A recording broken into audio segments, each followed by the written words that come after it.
Hello, everybody, and welcome back to the JRPG Report. My name is Dalton Suter, and this is episode 230.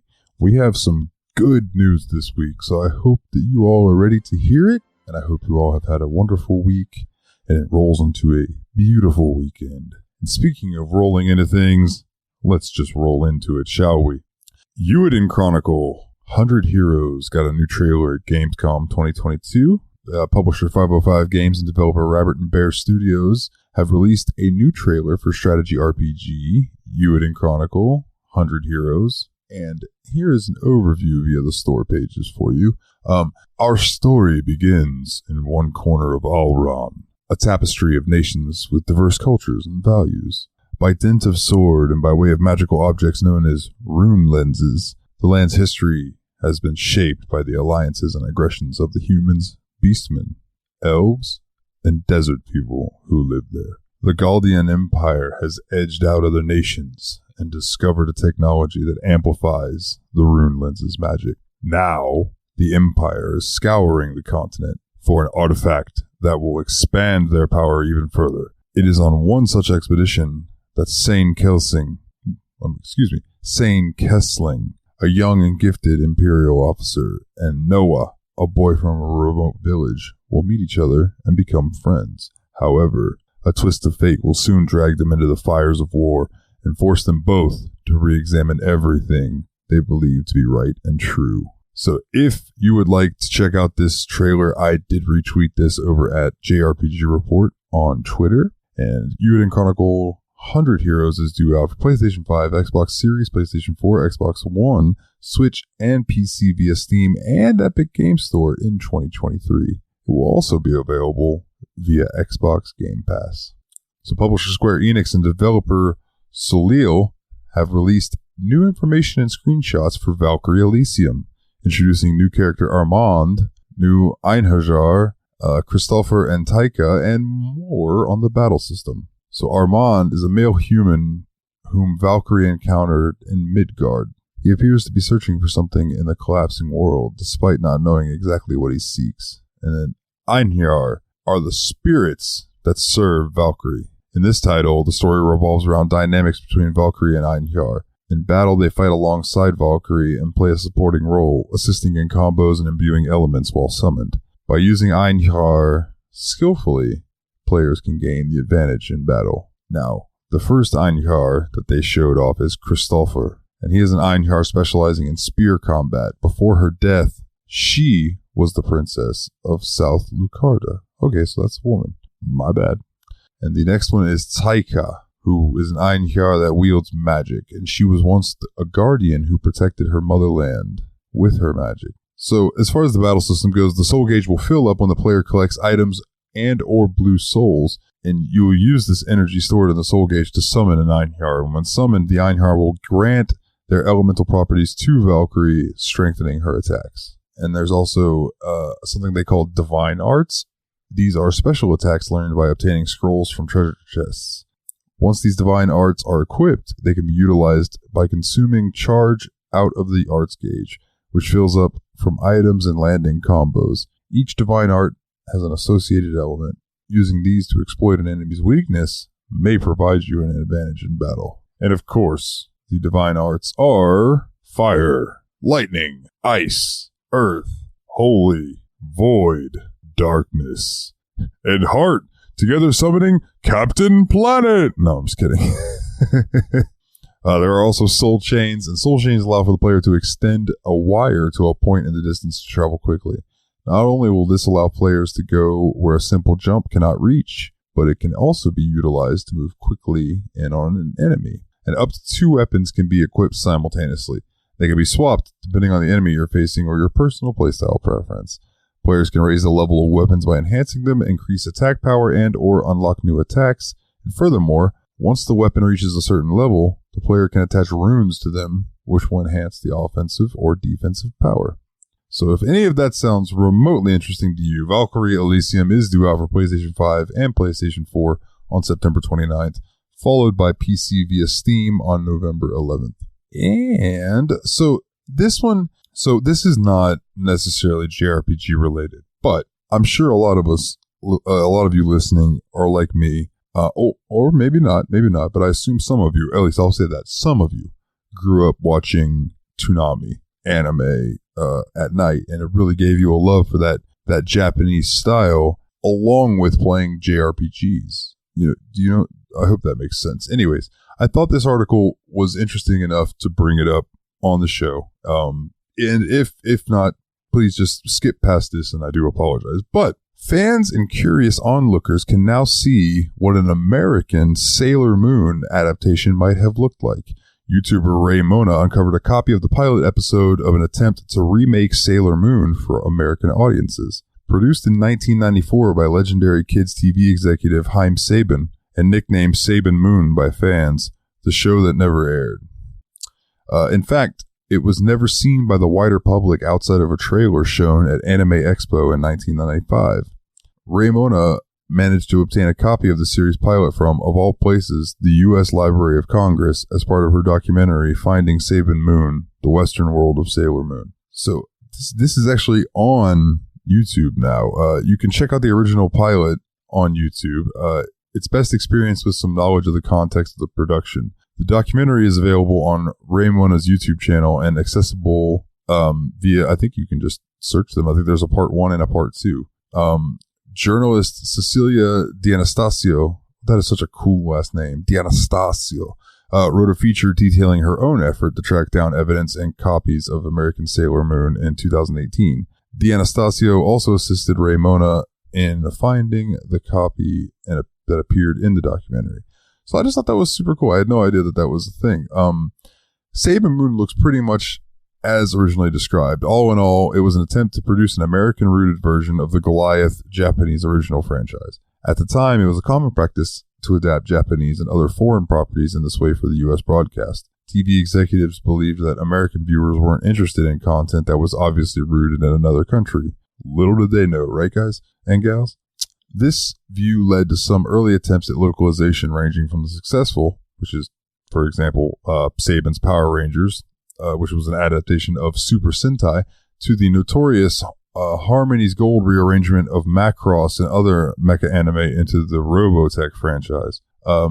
American Sailor Moon used an animation style more reminiscent of U.S. cartoons of the era and was intercut with dramatic episodes featuring live-action footage of teen actors. Sailor Moon never aired, though the original Sailor Moon anime obviously did.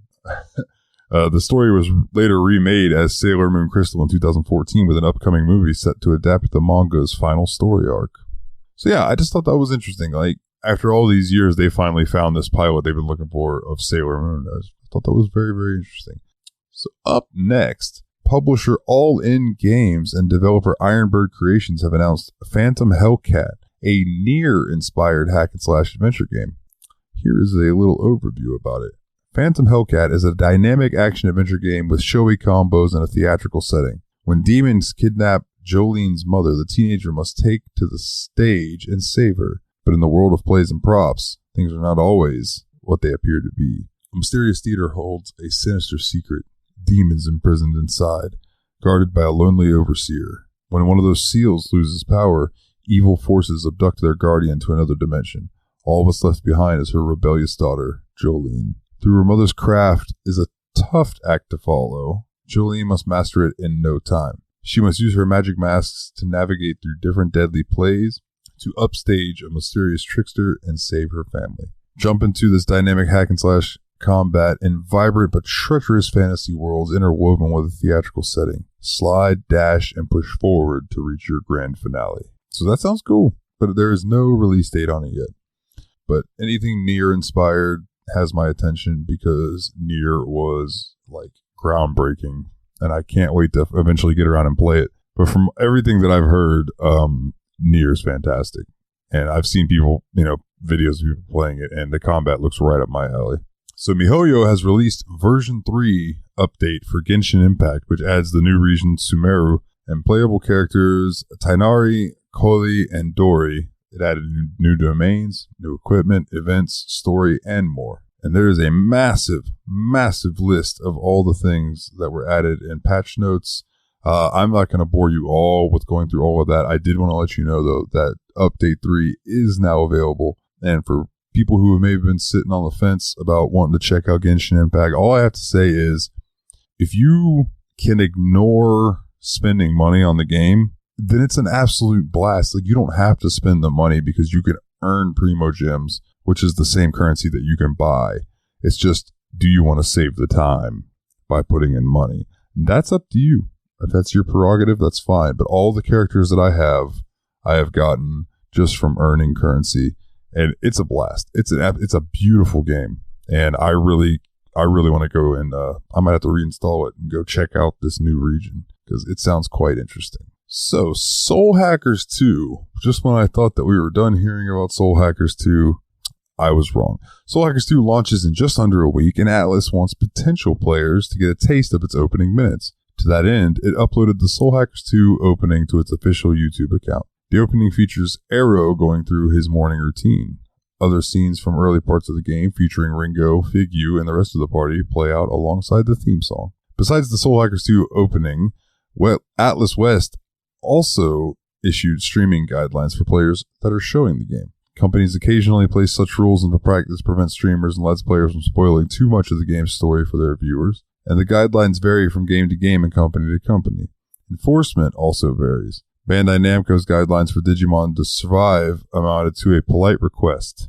Atlus, meanwhile, set off a backlash due to having streaming guidelines perceived as overly strict for Persona 5. For the most part, Atlus's streaming guides for Soul Hackers 2 are fairly loose. Unlike the guidelines issued to reviewers, there are not spoiler-based rules in place. The request to include spoiler warnings in video titles and description is there, and to be mindful of the content that you post is all it says. The main restrictions apply to streaming the game before release day on August 26, 2022. Similar restrictions apply to uploading background music of streaming for the purpose of distributing Soul Hackers 2 music. Additional rules discourage requiring payment to watch the stream or archive, as well as to not use Soul Hackers 2 stream to slander others. Soul Hackers 2 will release on PS4, PS5, Xbox One, Xbox Series X, and PC August 26th, 2022. So, something that I thought was interesting, because I swear that the 6th game came out not that long ago. At least here. I guess it's probably been out in Japan for a while, but Nippon Ichi Software has announced Disgaea 7, the latest numbered entry in its mainstay strategy RPG series for the PlayStation 5, PlayStation 4, and Switch. It will launch January 26th, 2023 in Japan. Disgaea, if you don't know, is a simulation RPG a series set in the over-the-top netherworld, where demons, angels, and heroes, and evil lords run amok. Since the release of the first entry in 2003, it has been favored by fans for its game system that allows you to do anything and everything, and infinite replayability that has stayed Nippon Ichi Software's core franchise. In Disgaea 7, the story is set in a world called the Hinamoto Netherworld Cluster, which is inspired by Japanese culture. Our heroes will fight through the world in order to regain their lost Bushido, and many characters designed by Takahito Harada will appear, and the Disgaea series' signature replayability features and over-the-top battle systems have further been enhanced. So the different worlds in the Netherworld Cluster is the Onsen Netherworld, where hot springs spit out evil spirits instead of water. The Sardine Netherworld, which exists in a supersized space sardine. The Shikoku Netherworld, which has a gigantic whirlpool that's destroyed countless demon ships, and so on. In a world made up of multiple unique netherworlds, the inhabitants follow a code unlike other demons called Bushido. Although that is a thing of the past, Hinamoto has changed since the arrival of the demon Admiral Opener and his navy. The demons of Hinamoto abide by the laws Opener has laid down, called Hinamoto Destroy Hato. And the tenets of the Hinamoto Destroy Hato is 1. Destroy Bushido. 2. Anyone who complains about their salary or taxes will be killed. 3. Say no thanks to friendship or love. 4. Please help the strong and always defeat the weak. And 5. Fights are what make the netherworld, so feel free to inflict violence. All of those who do not abide by these laws will be punished by the Harakiri. Eventually, the once honored samurais disappeared from Hinamoto. This is a story about a girl who admires Bushido and a young man who hates Bushido as they fight for what they believe in a world that forgot honor. That sounds really cool. I mean, I'm just saying, that sounds really, really cool. Hopefully more information will come out about this in the future. I mean, obviously, I'm sure it will. I'm sure eventually it will come over, to America. We can cross our fingers. I enjoy the Disguise series and some of the other games that Nippon Ichi Software has made. They're just always so charming, is the word that I would use. All right, cover story here. A trailer appeared during the 2022 Pokemon World Championships that showcased Cyclizar, which is one of the new Pokemon that will appear in Scarlet and Violet. It is a normal/dragon type Pokemon, and you can use it like a mount in game. Like the name implies, it is a combination between a reptile and a bicycle or motorcycle. In lore, Cyclizar has lived with people since ancient times. It has always served as a mount, especially since it enjoys the warmth that riders provide. The fastest it can go with a trainer on its back is 70 miles an hour. There's been speculation online that Cyclizar is a pre-evolution of Miraidon and Koraidon, which are the new legendaries in Pokemon Scarlet and Violet. A new move that Cyclizar, it's probably Cyclizar, but it looks like Cyclizar to me, is Shed Tail. And Shed Tail sacrifices the user's HP to create a substitute and then switches places with another Pokemon in the party. It is unknown if Shed Tail is a signature move to Cyclizar and any Pokemon that may be in its evolutionary line. Aside from a new Pokemon, the trailer also showed some new items that you can use in battle, and these are the Mirror Herb. And this herb allows you to allows the holder to mirror an opponent's stat increases one time. The Covert Cloak, this protects the holder from additional effects of a move. And Loaded Dice, if a Pokemon is holding this item, uses a multi-strike move, example, Fury Swipes, it increases the chance of it hitting more often. So hopefully we'll get a little more information in the coming weeks. Pokemon Scarlet and Violet will come out for the Nintendo Switch on November 18th, 2022. Up next, The Legend of Mana, the Teardrop Crystal, the TV anime based on the Legend of Mana video game, will be airing on October 7th at 25:25. That can't be right, because even in military time, that doesn't make sense. At 25:25. Hopefully they'll clarify that in a little later in the article. Oh, they do not. Alrighty then.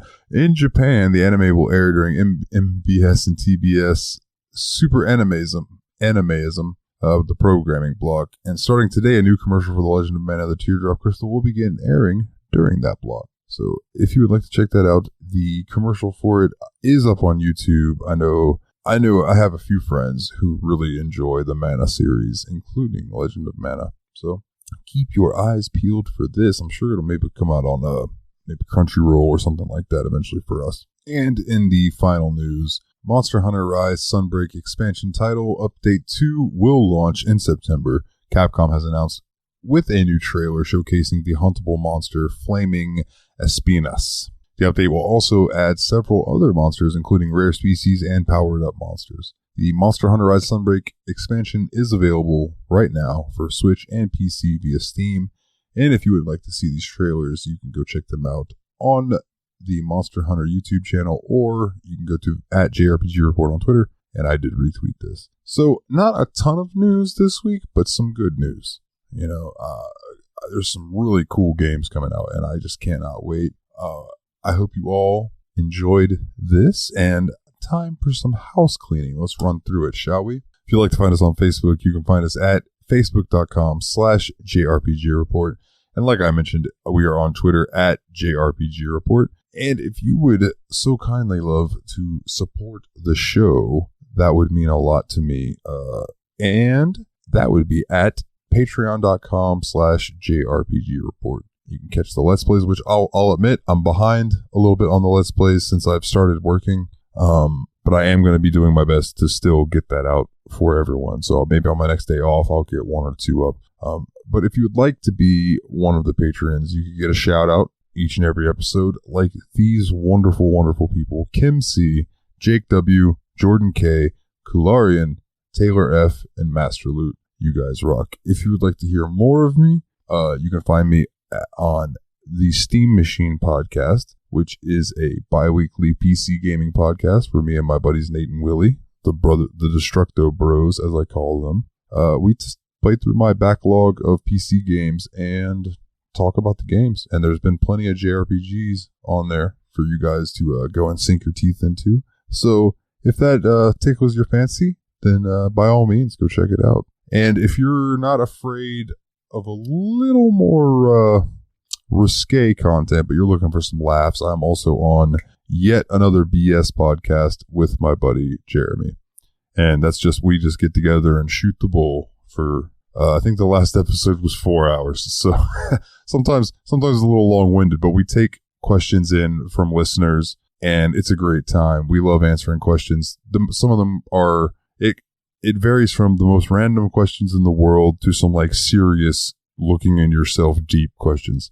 So whatever you would like, if you would like to come over there and ask us something, check us out. Yet another BS podcast. And that is going to do it for this week's episode of the JRPG Report. 230 episodes, man. That is just wild. And here is to another 230 at least. I hope you all have a wonderful weekend. And until next week, get back out there and level up.